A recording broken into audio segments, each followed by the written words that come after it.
everyone. I hope you've all been well and been able to endure the recent storms and now this terrible heat wave that's hitting us all here in America. I apologize, it's taken me a while to get you another video.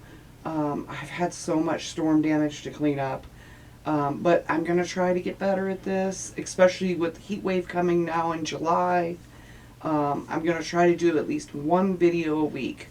So, in fact, I really want to start the conversation on some of the things I discovered in my research the past few years. Some of the mind-blowing things that I found that do relate to what is happening to us right now. So if you haven't done so yet, be sure to subscribe to my channel, and it would also be great if you could share my videos and help me get to 1,000 subscribers. It's hard to believe that my channel I've had now for over 5 years, and I'm still hovering around 100. Okay, so today I plan to share with you what I have discovered in our upcoming new solar return, which will begin on July 4th, 2026 and end on July 3rd, 2027. So first of all, happy 250th birthday. I know it seems like the country's pretty depressed because of what's happening with the current events because of the leader. But let's just take one moment to remember all those that have given their lives so that we can enjoy the freedoms that we have had. And let's remember that we can bring it back bigger and better, right? So that it works for everyone.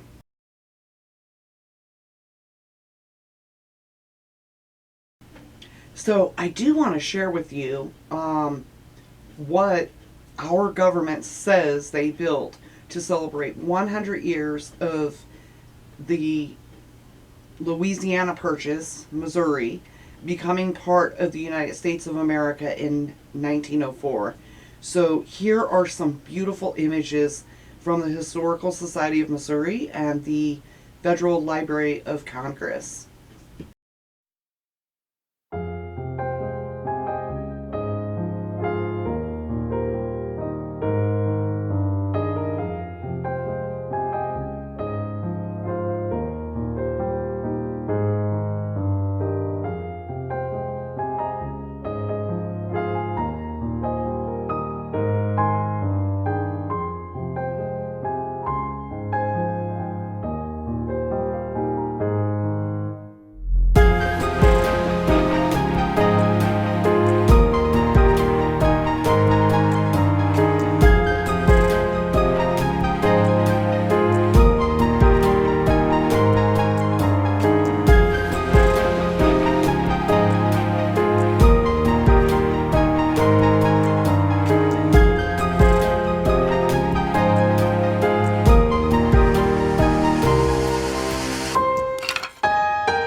Okay, so before we begin, I need to explain a new way that I'm doing our nation's chart reading. When I discuss the We the People chart, I'm going to be referring to the July 4th, 1776 natal chart. We call it the Sibley chart. And as I have found it to be pretty accurate for how we, the people, have been performing the past couple of years.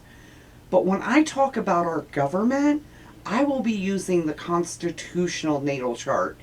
Because you see, back in 2023, I started becoming concerned as some of the things that President Biden was doing wasn't matching up to the July 4th, 1776 chart. So I began tracking what he and his administration were doing under the constitutional chart, and it began tracking. So there's still issues happening, which I finally realized that it's because they were using what we call the shadow energy. So my hypothesis from my own research is that the Constitution was first broken on July 14, 1798, when Congress passed and the President signed the Alien and Sedition Act of 1798.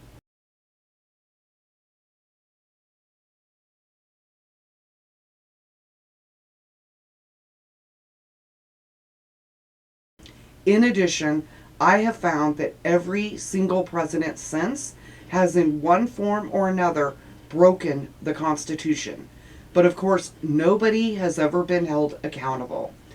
And I really have to thank Trump for reenacting this illegal law of 1798 back when he first came into office in 2025, as I would have never even known to go this far back and deep dive when the Constitution was first broken. So when Trump came into office in January of 2026, do you remember that he refused to swear his allegiance on the Bible or any such book?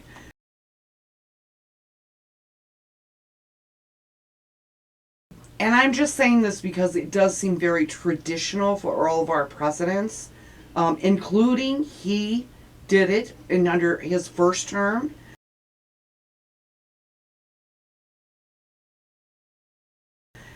It was right then I realized immediately that he was going to start off his presidency by breaking the Constitution, and that's exactly what he did.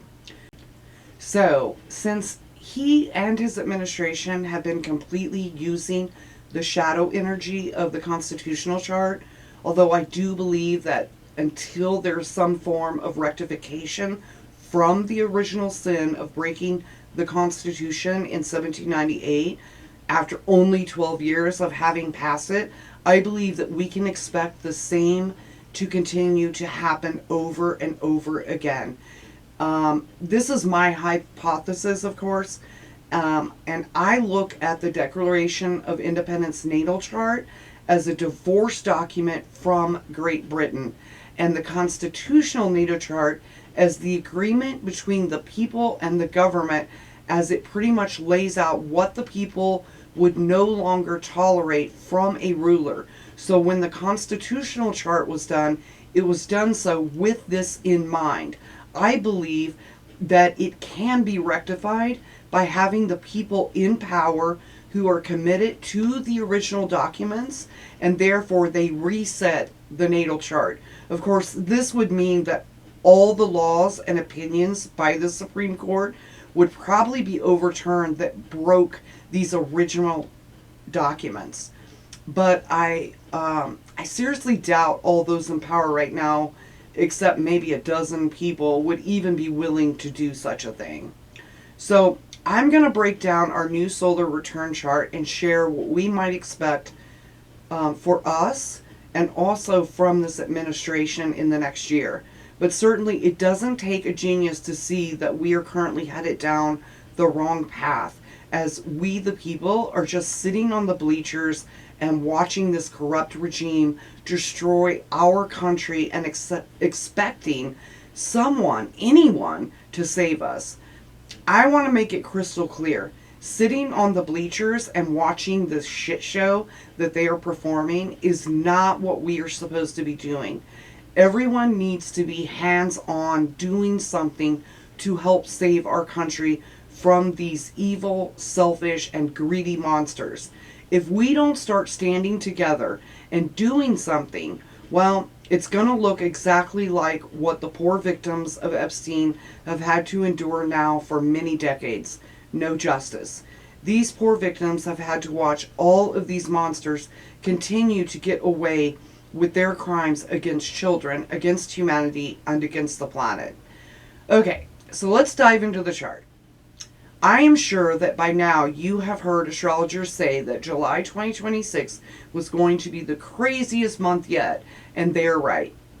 In fact, I believe that what we do from July 4th to the end of the month will show us exactly if we continue going down this wrong road and therefore take on greater pain and losses, or if we say enough is enough and we make a new road that is we the people of America, not those, the minority that are attempting to push their own ideas upon us. And it doesn't matter who you are thinking about. None of their ideas are even close to what America has stood for, nor what majority of all of us were raised to believe. When lies become normalized, especially by those we elected to represent us, it's quite clear that we are in a failing country with failing ethics, morals, and beliefs. We are in a very dark period, and I certainly am not saying that by the end of July it will come to an end. But from looking at our solar return chart for the next few years, we have an extraordinary opportunity to make our wishes and dreams come true by July 4th, 2029, when asteroid Niobe ends her 5-year cycle that she started on September 17th, 2024 on the Constitution's sun. If you remember that. In addition, we have a lot of extraordinary help from the planets and the energy of the zodiacs of which we are currently in. So as you can see by the chart, our wheel has changed greatly. Whereas in our natal chart, we are a Sagittarius rising. In our solar return chart, we are going to have Gemini rising. Gemini is air. Therefore, we can expect a greater ramp up of communications to happen upon us. But it should be coming from we the people. As you see, we have Uranus and Mars in less than a 1-degree orb in this house. This will be locked in on our solar return chart for an entire year. Uranus and Mars conjunct is a difficult energy, especially under the energy of Gemini. They both have significant willpower. Uranus, alone in Gemini, can bring forward abrupt changes, often leading to shock. Uranus wants to be innovative and keep moving forward, whereas Mars in Gemini wants to make plans for changes, so does not want to look at the past in order to make hypotheses about the future. Sometimes Mars in Gemini wants to communicate about the plan or plans of a subject matter so much that nobody wants to hear about it anymore. Both these energies locked in together can bring about a lot of frustrations, indecisiveness, or acting upon immediate impulses without considering the consequences. So we're going to have significant energy to communicate intellectually, fight for humanity in a unique, creative, and different way. Now, keep in mind that because of this collective energy of Uranus and Mars, it doesn't mean that things will go back the way they were.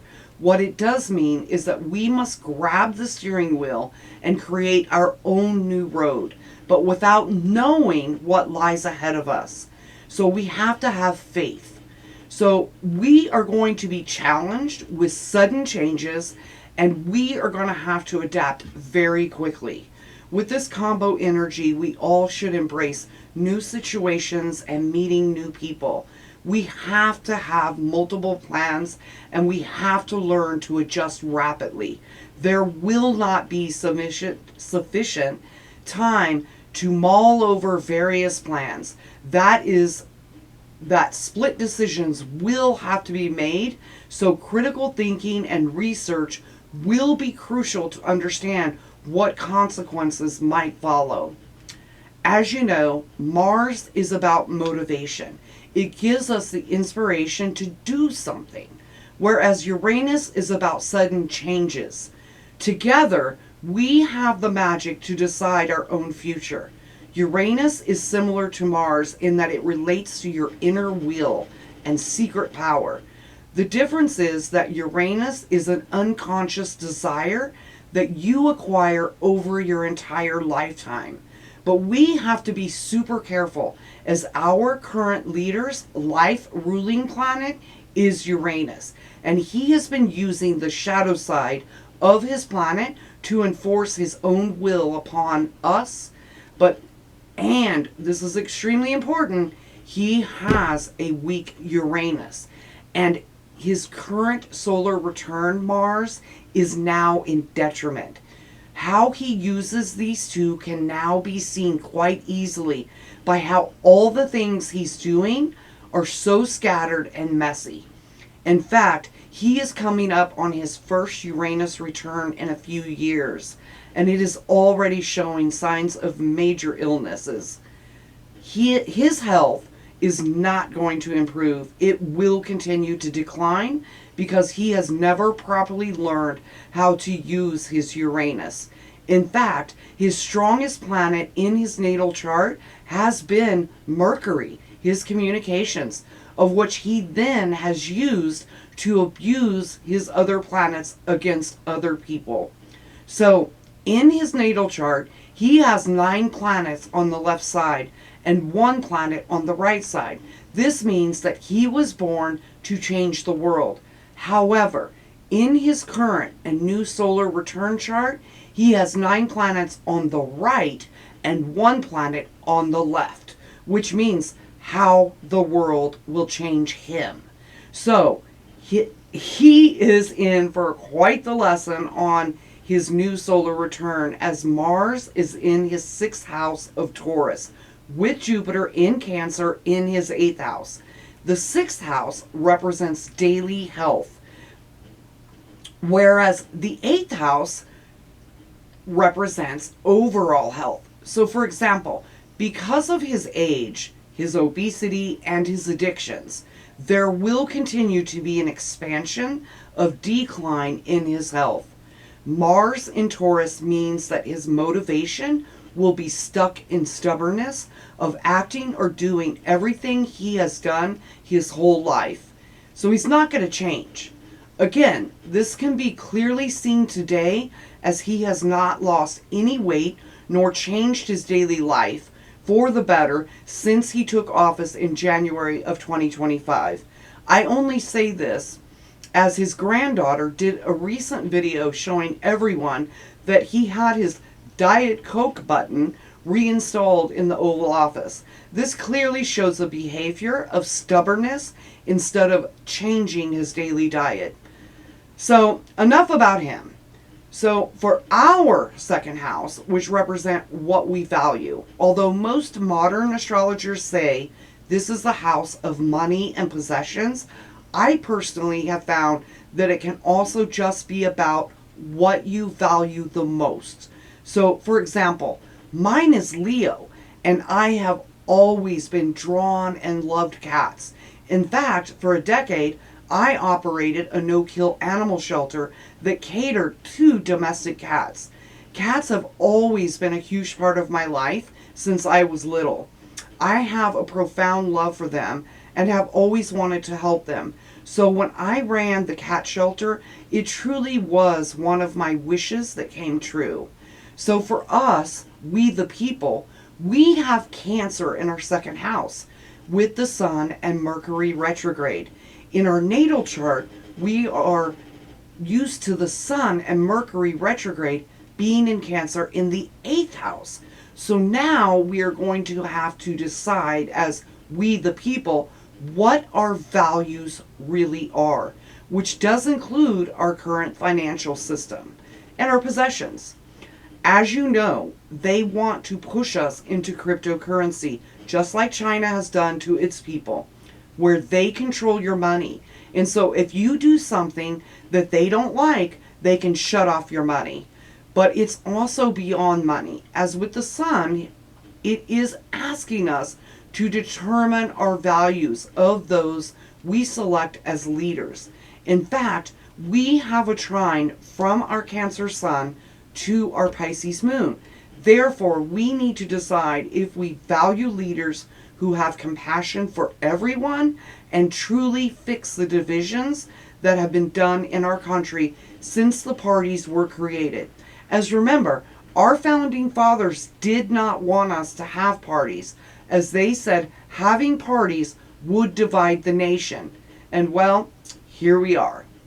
In our third house of Leo, we have Jupiter and Venus. The third house is about our communities, our neighborhoods, the mind and thinking, social activities, and early education systems. So Jupiter wants us to expand in this house and wants us to feel optimistic and joyous.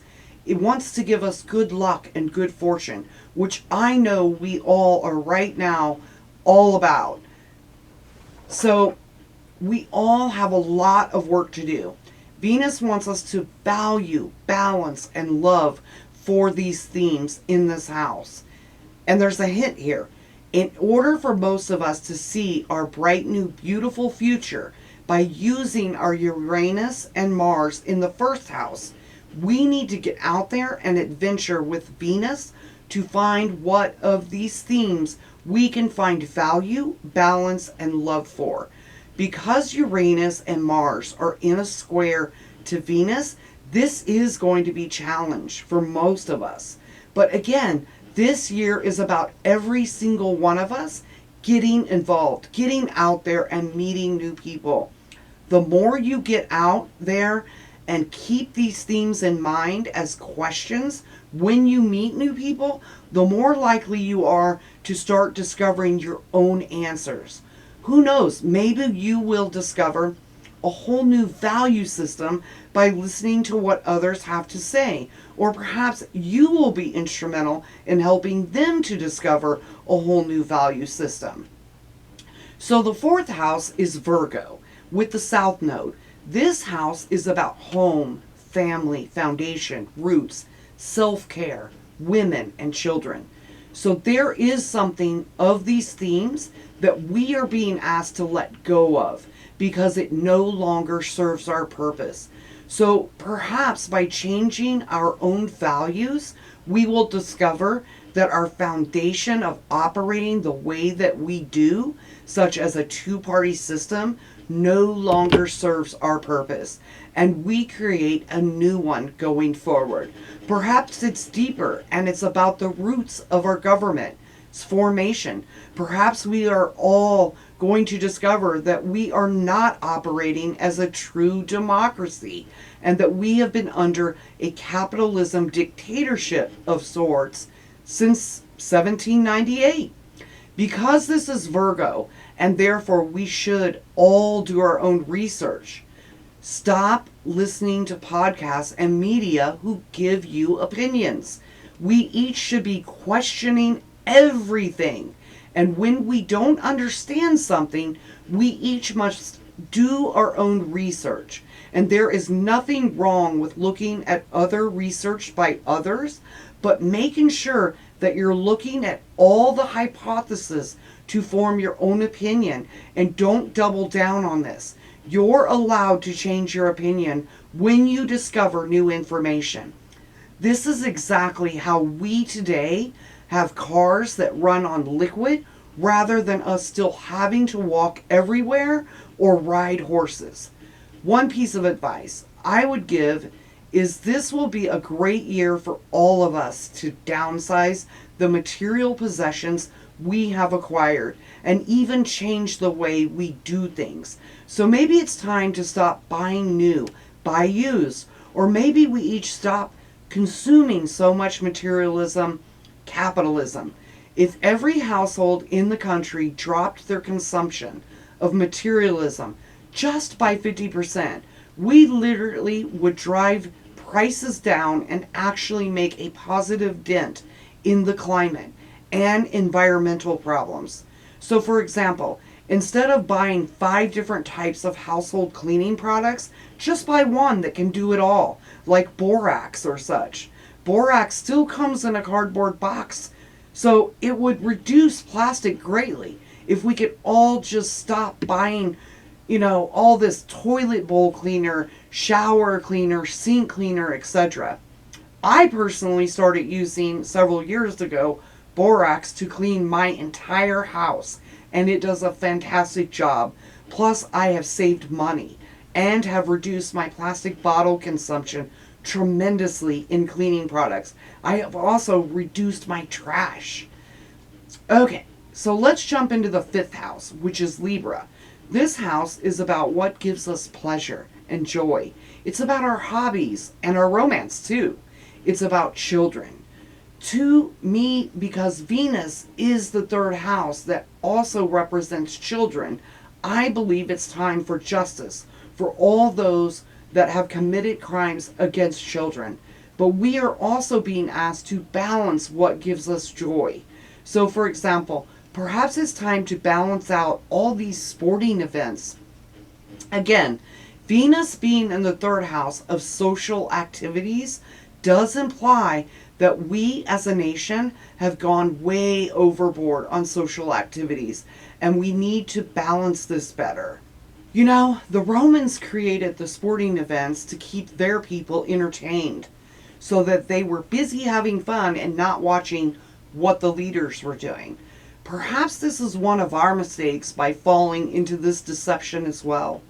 Because we are being asked to get out there and meet more people and talk to them, especially about what we, the people, want for our future and our children's future, it does seem that we each need to downsize our hobbies or going to events and focus our attention on each other instead of letting them distract us. So let's get to the sixth house, which is Scorpio. This is a little bit worrisome from different views. This house is all about daily health, nutrition, daily routines, work, co-workers, even large animals. And Scorpio is ruled by Pluto and Mars. So let's first start with Mars because it is in that conjunction with Uranus. So during this year, we will have both these energies in this house. Pluto is in retrograde in the ninth house of Aquarius. Scorpio is about power and intensity. So the good news is this does indicate that we are going to discover secrets of the themes of this house that have been done upon us. The bad news is that we must stay on our toes as secrets will be hidden here of themes of this house against us. So for us as a country to have Scorpio in this house, it does mean that every single one of us needs to take our daily health and diet way more serious, as this sign is extremely weak on health, meaning that we all could become ill, perhaps more than normal. It also could mean that we are going to face another pandemic. Scorpio also rules the reproductive organs, so we could see a rise in such issues. In addition to eating better, we all should be exercising more. I'm just saying that having Scorpio in this house for the next year does indicate a lot of health issues, and since our healthcare system is currently collapsing, it is more vital than ever that we each take better care of ourselves and our families. Now, as far as secrets being found out, this morning I saw a podcast of which they introduced a researcher, journalist, who just published a book that exposes everything on COVID-19. His interview just blew my mind, and not only what he discovered, but he has all the receipts. The book is called COVID-19 Mystery Solved by Jim Haslam, and it's Haslam. If you're interested in what happened and who was responsible, I would highly suggest you get his book or go watch this interview on Cosmic Summit on YouTube.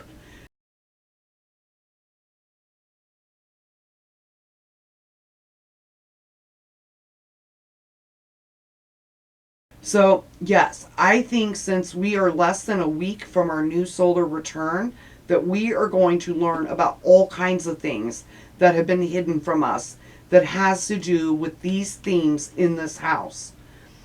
So the seventh house is Sagittarius. This is the house of relationships, marriage, contracts, agreements, business partners, equality, sharing, and even open enemies. Since Jupiter is in the third house of Leo, it makes sense that we are all being asked to go out there and meet new people. Go on an adventure to discover what other people are saying and thinking. I also think that more communities and neighborhoods are going to join forces together. I do believe that we are going to become more isolated from the world, so it will be vitally important for us here to get to know more people here. In fact, when you are working on your third house themes that we discussed earlier, be sure that you're sharing with others not only your own thoughts, but your optimism and your good fortunes. I do think that we are going to discover that we have more open enemies than we've had in the past because of what this regime is doing. And I'm talking externally outside of the United States, okay? And because Jupiter doesn't have a shadow side, it doesn't know when to stop expanding. So I think that this could end up really ugly and heartbreaking for many of us who do value our faraway relationships, right? And I'm talking like foreign, far away, other countries like Mexico, Canada, right?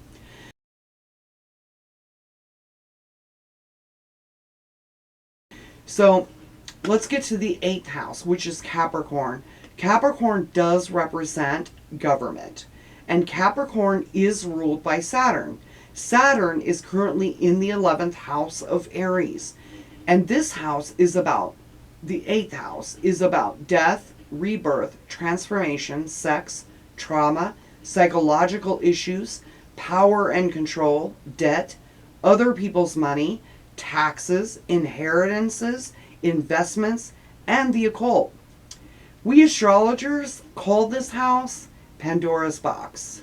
But don't forget the mythology of Pandora's box, that even though she opened the box and let all the evil out upon the world, at the bottom of the box was a piece of paper, and written on it was the word hope. Honestly, this regime has been screwing up everything in this house other than attempting to take more power and control over us, which will drastically increase. With Saturn in the 11th house, I do see where they will go after more groups, destroy more humanitarian pursuits, control more of the internet and social media. But remember, Saturn puts down restrictions, limitations, boundaries. So they could restrict that only certain people can have access to certain things. But remember, this restriction, limitation, boundaries does include over to the eighth house. So they could restrict or limit the things of this house for anyone who doesn't comply with their rules. They also might find themselves limited or restricted in doing certain things upon we the people. Because remember, hope. Ninth house, which is Aquarius. We have the MC and Pluto retrograde in this house. This house is about religion, philosophy, morality, ethics, beliefs, higher education, foreign cultures, long distance travel, publishing, and teaching. So Pluto is going to perform what I call a cleansing here. Pluto's job is to expose, destroy, and rise up into something new. So let me give you an example of how Pluto has worked for us in the past. After July 4th, 2020, our new solar return showed Pluto retrograde conjunct Jupiter retrograde by less than 1 degree, and we had Saturn at 29 degrees at a 5-degree orb from Pluto retrograde in the third house of Capricorn. We all can remember what a shit show we went through in 2020. If you want a play-by-play refresher of what happened, you can go to factcheck.org and do research of the timeline of Trump's COVID-19 comments. And to give you a really great idea of how it all worked. So Pluto retrograde in Aquarius of this house, we can expect to see elaborate lies about things in this house. This will include the UFO topic, as this house is about faraway places, as well as Aquarius does rule over such topics. In fact, we could see them make a production of it, such as the rumors of them creating a false flag event. I do think we will learn more about things that have been hidden from us related to the themes of this house. No doubt there will be a significant amount of people who had a belief system in a particular religion or philosophy that will be changed. I also believe that there will be a huge amount of changes when it comes to how we saw morality, ethics, and beliefs. So the MC, which stands for the leader, which does represent Trump, is very significant as it has shifted from the 11th house in our natal chart to now the 9th house in the solar return chart. This does indicate that there could be a change in leader. I do think what is going to happen is a huge exposure of all these themes of our leaders and how other people influenced or bought them because of their beliefs, ethics, and morals. In addition, with the Pluto retrograde in this house, we could see major changes in publishing and teaching. Considering what they are attempting to do right now with our educational system, to me this means that nothing is set in stone yet. No matter what they may say or what they've planned, I do believe there is still a significant opportunity to change it towards a system that works better for we the people. Now remember, it won't ever go back the way it was, which honestly is good.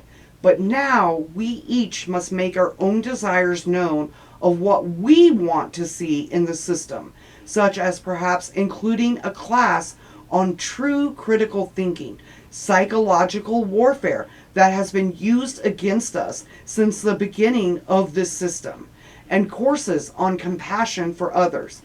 Honestly, I have a huge list when it comes to this category.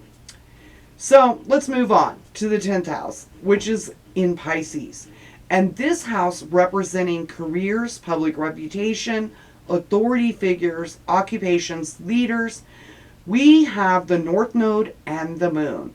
So it will be crucial for everyone to really think about what kind of careers, occupations, and leaders we want going forward, and to use compassion in our feelings about this. In addition, I do believe that there will be an ending coming to many of our leaders. The bad thing about the moon being here is that it can create indecisiveness, discontentment, secrets, and major confusion.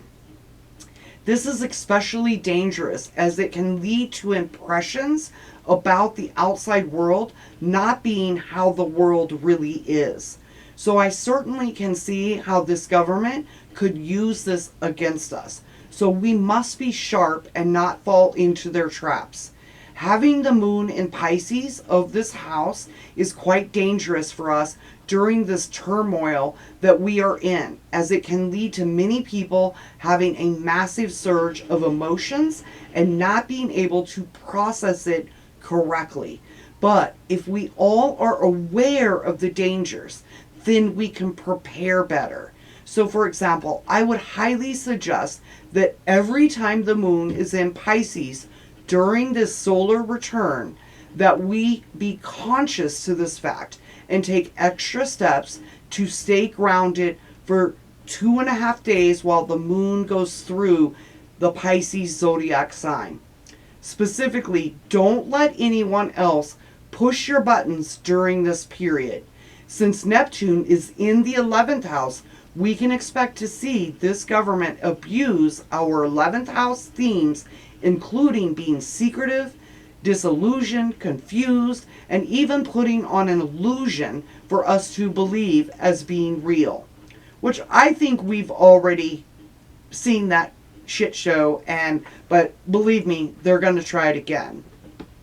So I'm going to put these dates so that you can write them down or take a picture with your phone so that you're prepared, okay?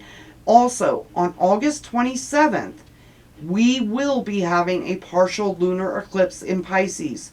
So this time frame will be critical to be grounded and prepared, as the energy of this eclipse will cover the entire United States. So let's jump into the 11th house of Aries. This house represents friends, groups, memberships, humanitarian pursuits, internet, social media, social support, technology, hopes and wishes, and the future. We have Neptune, asteroid Niobe, and Saturn in this house. With Neptune here, it will be crucial that we all start making new friends. In addition, we need to keep our eyes on what they are doing with AI and push back on all of these data centers that are merely surveillance centers. If you don't believe me, then go check out a great segment on YouTube that A More Perfect Union made on what they discovered on these centers. Don't get trapped into their delusions or their propaganda illusions that they will certainly be ramping up the speed of. Use compassion and interconnectedness on social media and internet sites.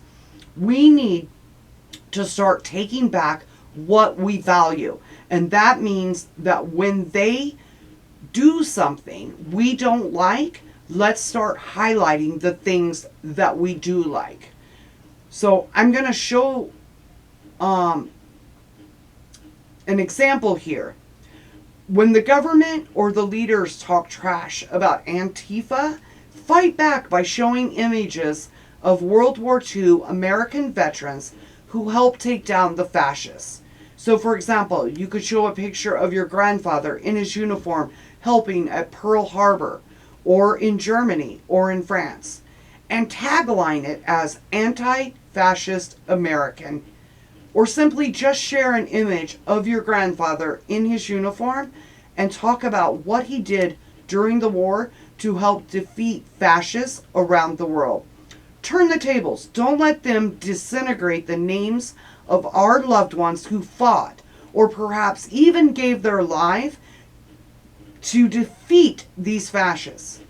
Every time the government or leader says something negative about something that shouldn't be negative, turn the tables on the subject matter.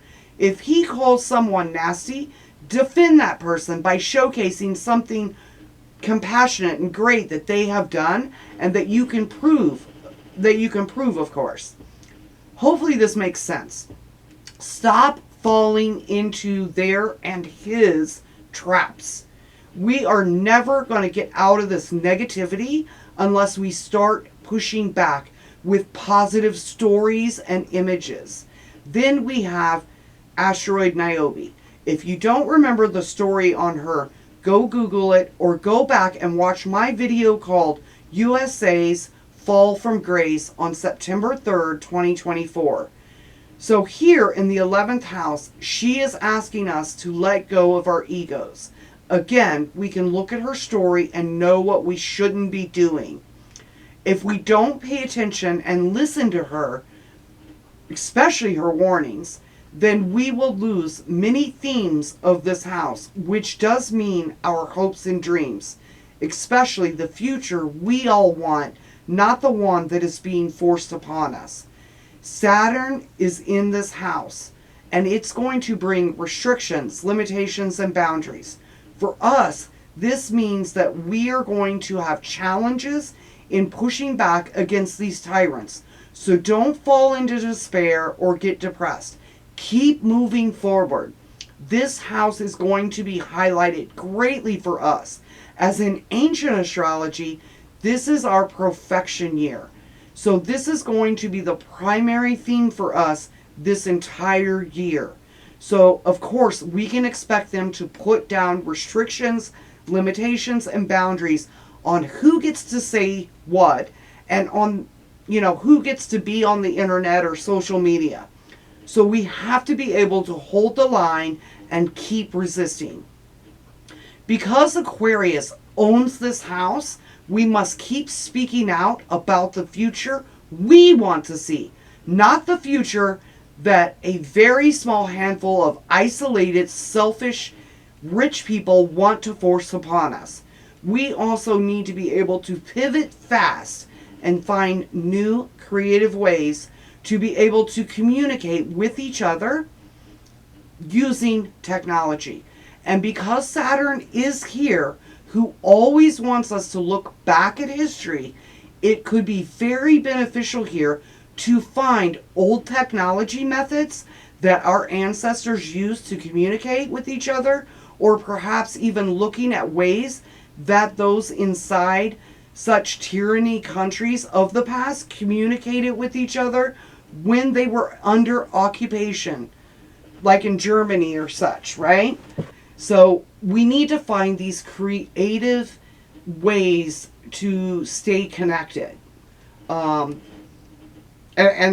I don't know what those are going to be, because this does encompass internet, and social media, even though it may not per se cover technology, right? Because that's going to be in Aquarius.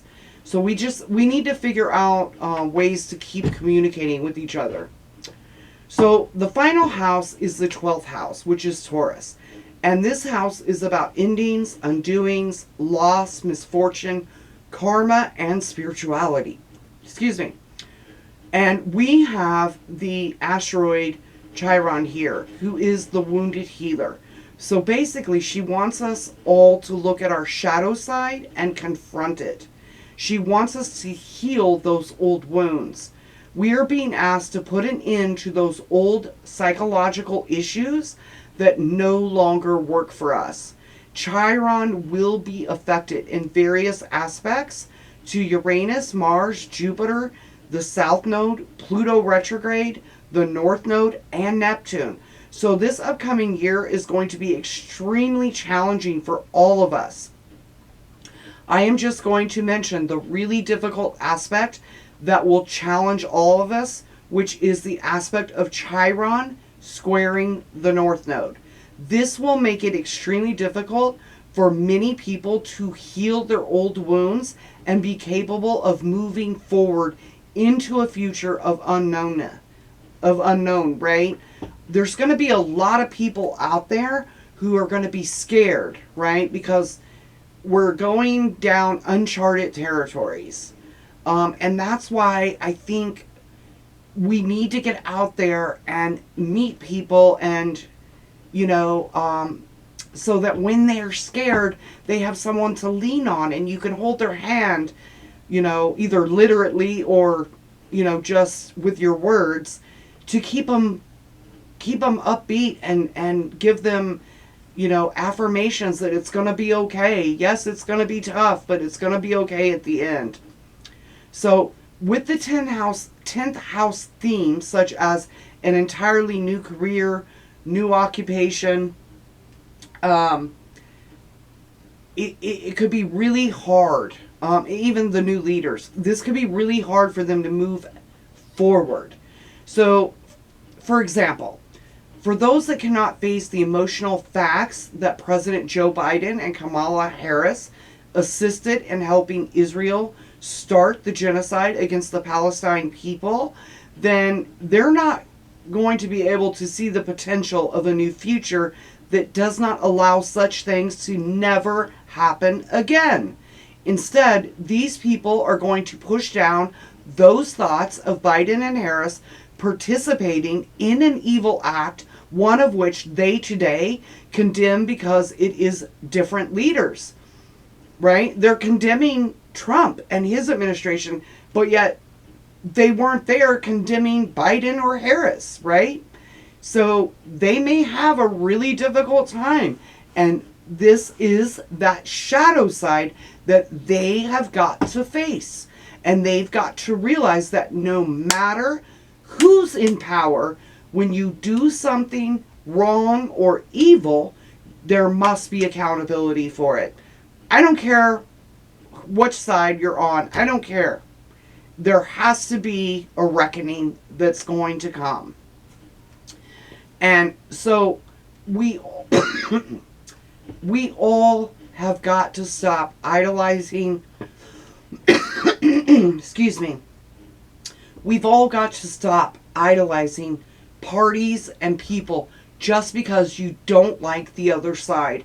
Instead, we need to evaluate each person for their actions without putting them into any division. And, you know, I make no apologies for not having voted for neither of these horrible parties in 2024. Come the midterms, my values, ethics, and beliefs have not changed. And I seriously doubt that the other 96 million people who did not vote for either of these two parties, I don't believe it's changed either. And it's probably grown, in fact. And so, considering the low numbers of protesters at the No King's Day marches in majority of the states, yes, the numbers were great for the blue cities, especially in blue states. But if you look at the number of registered voters who didn't vote in 2024, majority of these were people who reside in red states. They might be in, you know, a blue city, but they, you know, I don't know, but they were definitely in a red state. So to me, that's more telling than anything that 1/3 of Americans saw both parties as completely corrupted, unwanted, and with no future. And so everyone needs to take a deep look at how they vote. If you're not doing your own research on the candidate you are considering to give your power over to, then where we are today is exactly where we're going to keep being. And where our ancestors have been in the past and the future that both of these parties are truly attempting to push forward, meanings a country that will be controlled by tyrants. Make no mistake, both parties since they formed have eagerly signed terrible, restrictive laws which they have yet to force upon us, but soon they certainly could activate them, just like Trump activated. They say that law was never used, and now he activated to use it against us. Think of how many laws could have been written from 1798 to now in which the Heritage Foundation has done its research, right, and are preparing to use against us. Yeah, I think we're going to find that coming out as well. I think the most recent one that we all took for granted was the Patriot Act. And it was not done. They told us it was done to go after terrorists. But now what's being revealed is that it's actually was developed to be used against us. So I think we're going to discover a lot this next year. And I think a lot of people are going to be very upset. And I think there's going to be a lot of chaos. So this information is widely out there, for anyone who seeks the truth. All you have to do is seek the truth and you will find it all out. Okay, so in our chart there is this unique aspect pattern happening, and I'm going to put it up, which is called a cradle. And so the planets that make this pattern are Jupiter, Mars, Neptune, Pluto, and Uranus, right? And so what is a cradle, right? It's a harmonious, supportive aspect pattern in astrology. It resembles a trapezoid made up of flowing aspects, trines, sextiles, and one opposition. And this shape gives you a natural ability to resolve conflicts and makes you feel deeply nurtured and protected. So think of a cradle like a protective hammock or a baby's crib. It lifts you up during tough times. This particular cradle aspect is located in the left hemisphere minus Pluto in the chart. And so this reflects how we will change the world. And with Pluto being in this cradle aspect, but located in the right hemisphere, it indicates how the world will change us. So with Pluto here, it definitely means a unique and different transformation, perhaps even a shock us moment, right? Because it's Aquarius. And just an FYI, because Uranus, which co-rules Aquarius, there could be many shocker moments over this entire solar return. And because Saturn is the other co-ruler of Aquarius, there could be some mild or behind the scenes limitations, restrictions, boundaries, or challenges. So honestly, because our chart is locked on with Pluto at 4 degrees, Neptune 4 degrees, Uranus 3 degrees, Mars 4 degrees, and Jupiter 1 degrees, we can pretty much expect that all these planets will be involved in each and every crisis or event that we're going to have to face the next year.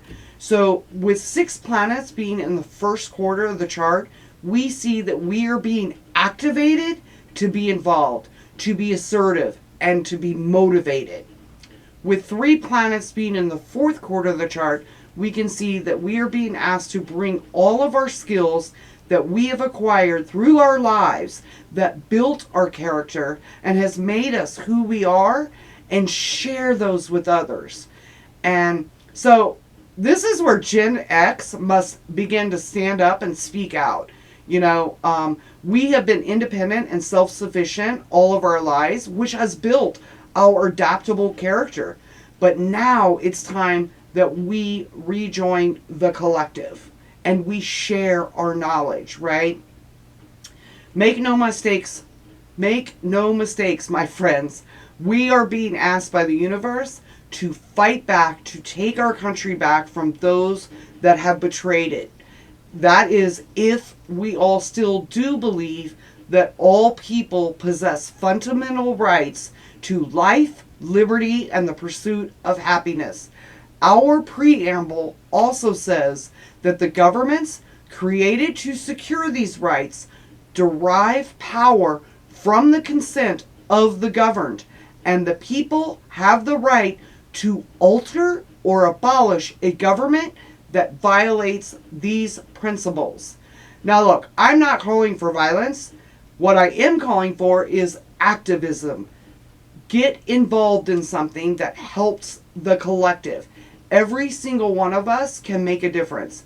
Giving of yourself is the best medicine for you and for those that you help.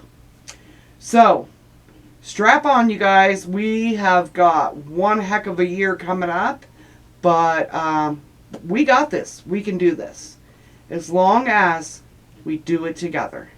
I love you guys, and I'll see you soon. In December of 1776, as George Washington's army retreated towards the Delaware River, Thomas Paine, the author of the sensational pamphlet Common Sense, published The Crisis Number 1, the first of a series he would release throughout the duration of the American Revolution. The essays demonstrate Paine's ongoing support for an independent and self-governing America. General Washington found the essay to be so inspiring, he ordered that it be read to the troops 4 days before the Battle of Trenton, and again at Valley Forge. November and early December of 1776 marked the low point for the American revolutionary effort. With Washington's army on the verge of disintegrating, Thomas Paine sensed the oncoming panic of the American public and once again picked up his pen to bolster the American cause. On a drumhead beside an army campfire, he wrote the opening words to The Crisis Number 1. These are the times that try men's souls. The summer soldier and the sunshine patriot will, in this crisis, shrink from the service of their country. But he that stands by it now deserves the love and thanks of man and woman. Tyranny is not easily conquered, yet we have this consolation with us. that the harder the conflict, the more glorious the triumph. What we obtain too cheap, we esteem too lightly. It is dearness only that gives everything its value. Heaven knows how to put a proper price upon its goods, and it would be strange indeed if so celestial an article as freedom should not be highly rated. Britain, with an army to enforce her tyranny, has declared that she has a right not only to tax, but to bind us in all cases whatsoever. And if being bound in that manner is not slavery, then there is no such thing as slavery upon earth. Even the expression is impious, for so unlimited a power can only belong to God. Paine went on to insist that Americans were far from beaten. 'Tis surprising to see how rapidly a panic will sometimes run through a country. All nations and ages have been subject to them.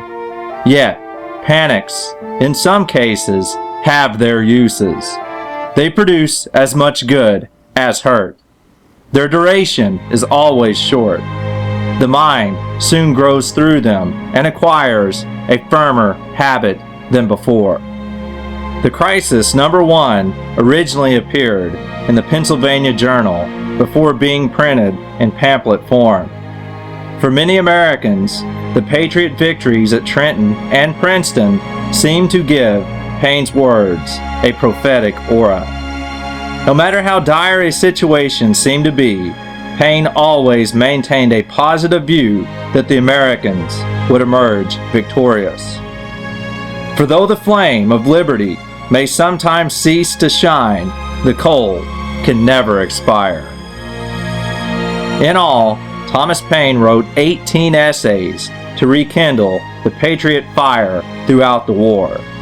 As he did with common sense, Paine donated the revenue to the American cause, refusing to take a single cent for authoring some of the most stirring words ever written in American history.